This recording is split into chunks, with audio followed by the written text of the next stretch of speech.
If you're interested in what I look like in real life and want to learn more about me, then follow my Instagram page at Joe the Insomniak.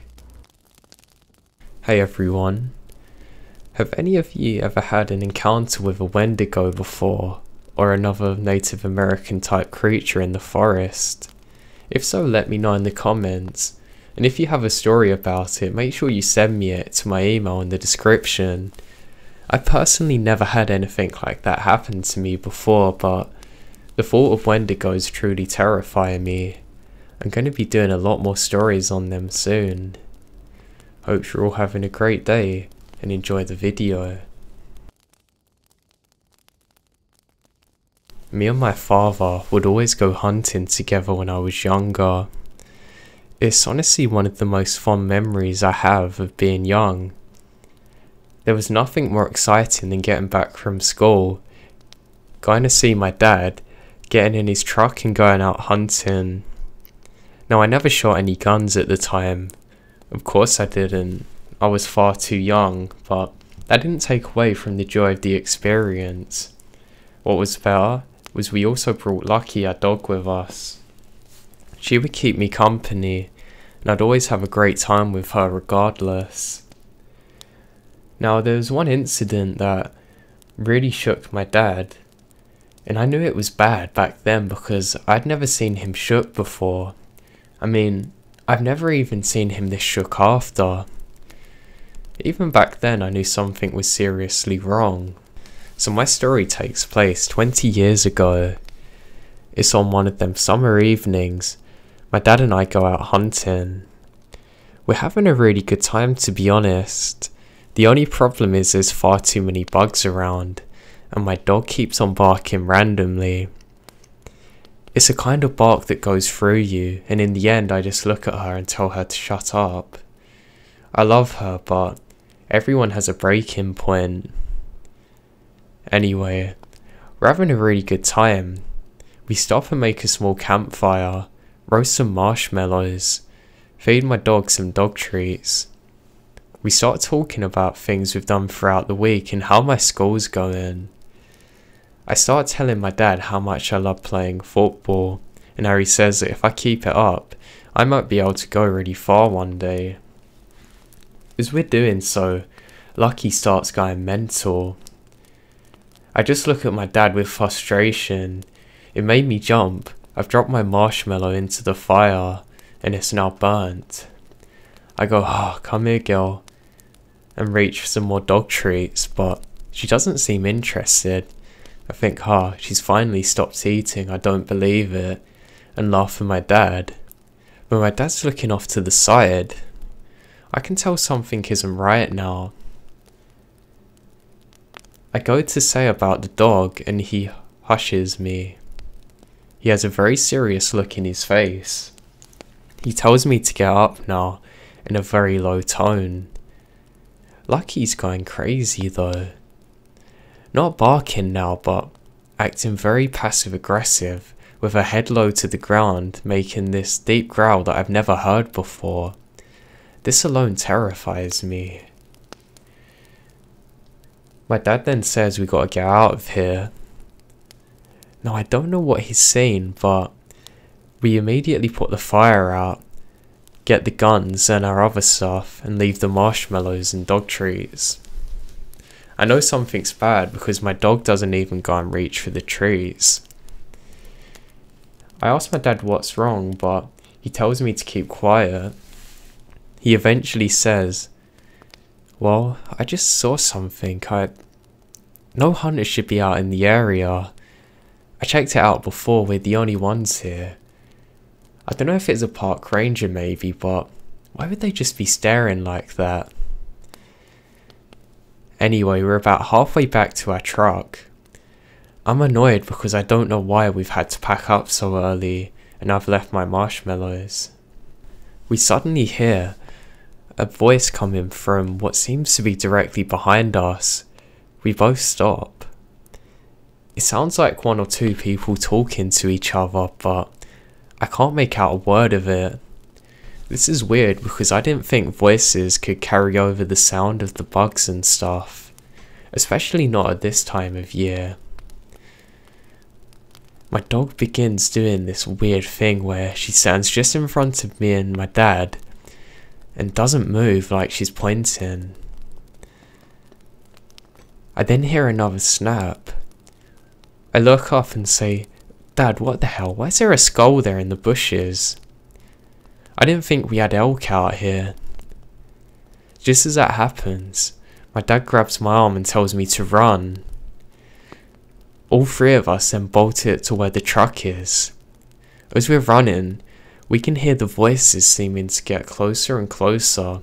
I say, "Dad, it's just a park ranger, relax, you can hear them," or hunters. He says, "I've been doing this for way too long.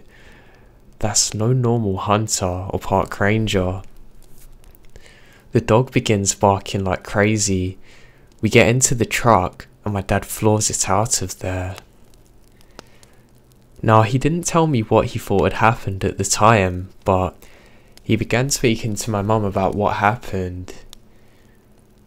Now, I've never seen my dad look so scared in my life before, not even to this day. As I'm lingering around their door, I hear him say the word Skinwalker. Now, I didn't know what it was at the time, but I learned in my adult life what it was, and I'm certain that's exactly what we saw on that day.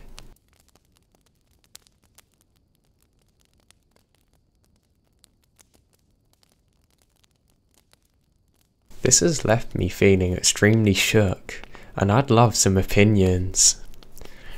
So last year, I had a very strange experience in a national forest out in California. I was by myself, on a road trip with my dog, and I was driving pretty far into the national trail, or more like national forest. Now, I should say I like to camp in national parks and forests, because it's isolate, so my dog can roam free. A trade-off for sketchy rough drives into parks sometimes. Now anyway, I was driving up this dirt road, kind of curling up a mountain around maybe 5 PM. It was very nice out, sunny and warm, with a slight breeze. Nothing serious happened, but I felt extremely uncomfortable driving into the area, and that feeling did not let up. Driving up the mountain, I felt like I shouldn't stay there, and I even texted my boyfriend about it, for as long as I could on my phone before I lost my service. I was looking for a sign of another person having been here lately, but I don't see anything. I'm beginning to worry now. I pull over, getting out of my car with my dog, looking over the edge and notice a dead squirrel, some broken glass mixed in with dirt and gravel. Yucca, my dog starts to growl slightly. She is vocal, but I've almost only ever seen or heard her growl with other dogs. Not for no reason. Now, I did see her growl at a possum once, so it could be something she smelt maybe. This place continued to make me feel quite on edge, but I pride myself in being an independent traveller and backpacker, so I decided to continue at least a bit further with my grumbling dog. I need to see if I can find a good place to camp at. I continued to notice more dead animals. Keep in mind, no one is going to be going more than 5 or 10 miles an hour up this thing, and that's if there's anyone even there. I hear men's voices. They sound close, and I think I should call out to them, so I stop my car, but kind of freeze up and feel like I shouldn't. You know that feeling you get in your gut sometimes that something's just wrong, and you're in a situation that you somehow shouldn't be? Well, it was that. Now, I can't really make out what they're saying. I don't see any sign of people anywhere, and I get back in my car and continue to drive forward and cautiously look for where the voices are coming from. Now, I've never ran into people in a national park or forest before, when I've gone this deep in, the unsettling feeling I'm having grows. It just doesn't make sense why they're up here. I give up being brave and go to turn my car around. I honestly don't remember how Yucca was acting on the way down. I was scared and focused on getting out of there. I distinctly remember being surprised at her grumbling when we were standing outside of my car, kind of dangerously quick when I went back down the mountain, not seeing any sign of anyone. I decided to spring for the luxury and get a hotel for the night. I mean, it makes sense, right? I figured I was just fine. Huge and open spaces can be intimidating, I told myself. The voices? They could have been echoing from somewhere else far away, and just sounded close. Now animals die, glass gets broken. Nothing happened too. Cool. But I remember this place. It just sticks with me. Whenever I'm watching scary movies, and if I'm walking my dog in the woods at night, nothing compares to the feeling I had driving up the mountain. And it's honestly kind of interesting to me, and also frightening. I recently happened across some information as well as some Native American lore that made me extremely uneasy.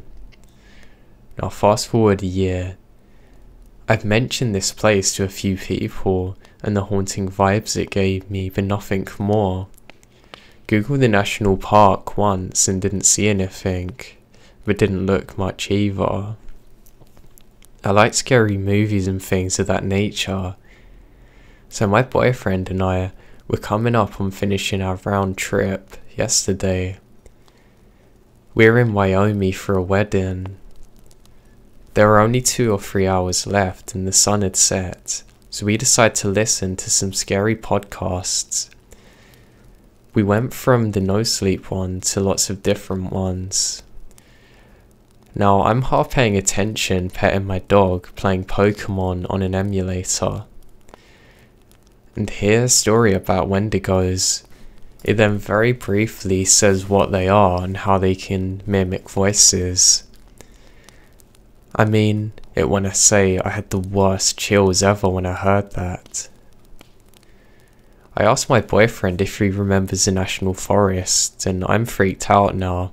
He says he does, and he reminds me that he texted me I was probably close to a Wendigo.